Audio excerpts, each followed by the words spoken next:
Dr. Clark has been on there several times talking about these occult roots of Nazism, and what he determines in the book, basically what it comes down to is, guess what? The SS, which was Hitler's special bodyguard and eventually became special army units, they were nothing more than a secret society like the Masons. And at the core of that secret society was, once again, a belief that the Aryans were the direct descendants of 3 Egyptian gods. Do you want to know who they are? They're Isis, Osiris, and Horus. Okay, so again, they have the same belief system. Here is the lunar module Osiris on the moon on April 20th, 1972.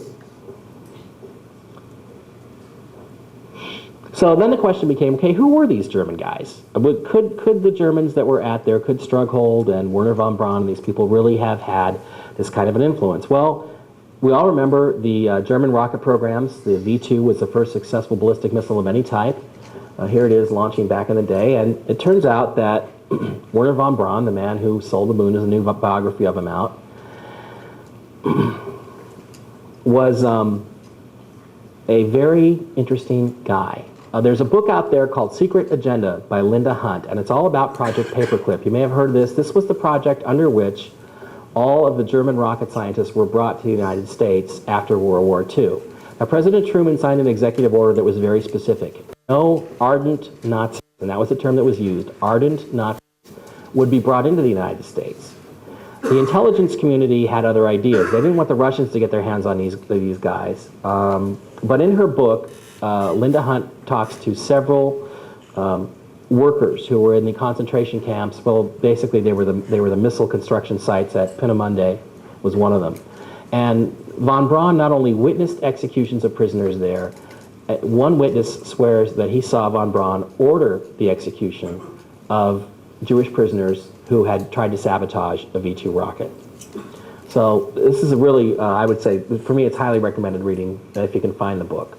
Here's von Braun with some of his pals. This is, again, him with very early days, probably the 1930s, with some of his German cohorts. Here he is after a meeting with the Fuhrer himself. I think most of us can recognize that guy with the Charlie Chaplin mustache, and that guy is Werner von Braun. So he had friends in high places. In fact, he was really close personal friends with Heinrich Himmler. His family apparently knew the Himmlers pretty well. You know, where the Himmlers are coming over for dinner tonight. And was very close personal friends with him.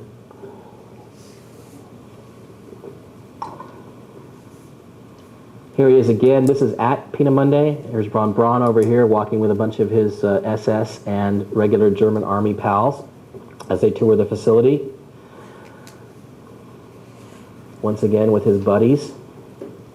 And after the war, he basically took his best scientists and ran towards the west. They escaped to the west to surrender to the Americans because they didn't want to get caught by the Russians. Here's a picture of him. He had a broken arm with the 324th Regiment, 44th Infantry Division that basically captured all these guys. And he looks pretty happy to be captured by the U.S. Well, the question then becomes, how did he get into the country? How did he and his buddies get into the country? And was he an ardent Nazi? Well, I don't know. I guess so. Here he is. This is the only picture that we know of Werner von Braun in his SS major's uniform. He was a major in the SS. This is Heinrich Himmler. He's passing in front of Werner von Braun, and this is all confirmed by the National Archives. Okay, this picture was found in the German records. It was stated in there who was in the picture. There's no disputing that this is, in fact, Werner von Braun and that he was inducted into the SS as a major. So again, you've got the head of the American rocket program who designed the Saturn V, who is a member of Hitler's SS, which was basically an Aryan cult that believed that the German people, the Aryans, were descended from Isis and Osiris and Horus and Set. Here's a close-up from the biography channel. There's a biography of Werner von Braun. If you get it on DVD, you'll see this picture again. Now, what happened is that they didn't want to let von Braun into the country. The JOIA, I forget, the Joint something intelligence agency, Joint Operational Intelligence Agency, I think, was in charge of deciding who would come over on Paperclip and who would not. And they didn't want to let von Braun in. But Eventually, they decided to punt, basically. They finally said, okay, we're not going to fight this guy anymore. They said it can't be ascertained by this office what the reasons were that von Braun caused him to become a member of the SS. We can't really tell whether he was honorary, whether, so in other words, von Braun was probably not cooperating with them too much. So no records of any arrests have been located. And I always found this really interesting. This was written, this letter basically saying, okay, we can't figure out whether he was a Nazi or not. Well, I mean, look at the uniform. Was written on June 25th, 1947. Now, several people that have written books about the Roswell crash have placed the actual date of the crash at June 25th, 1947, which I have always found kind of interesting.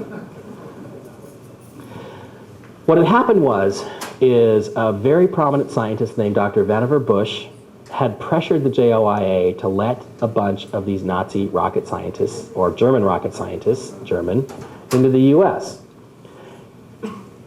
Dr. Bush was, guess what, a 33rd degree Scottish Rite Freemason.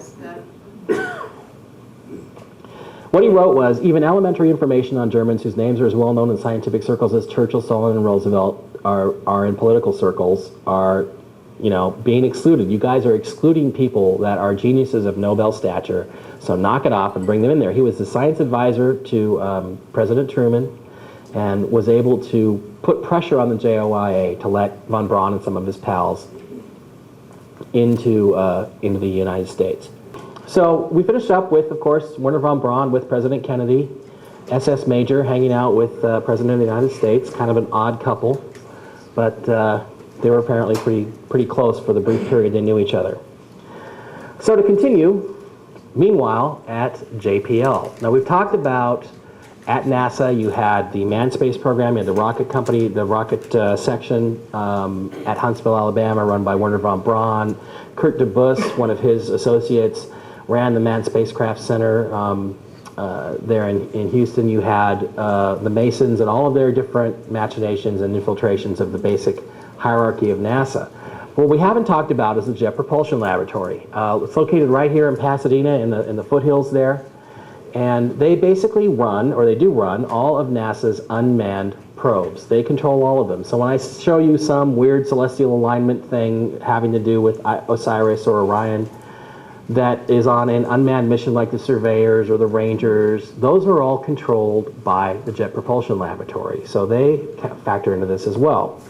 Now it turns out that JPL's origins are like those of the German rocket programs. Back in the 1930s, JPL was primarily put together through Caltech and run by a guy named Theodore von Karman. This is Dr. von Karman in his early days. And von Karman, like many of the other people involved in this very weird sort of secret society, fancied himself as something of a mystic. Even though he was a scientist, he used to tell people that he had created a golem. A golem is an artificial life form that can be created through some chanting and various bizarre methods. He used to brag about how he could create that and how he could do different things. And he was involved in, little moments of occult ritual and so forth. He was also very closely associated with this guy. This is Jack Parsons, also known as Marvel Parsons. That was his original birth name.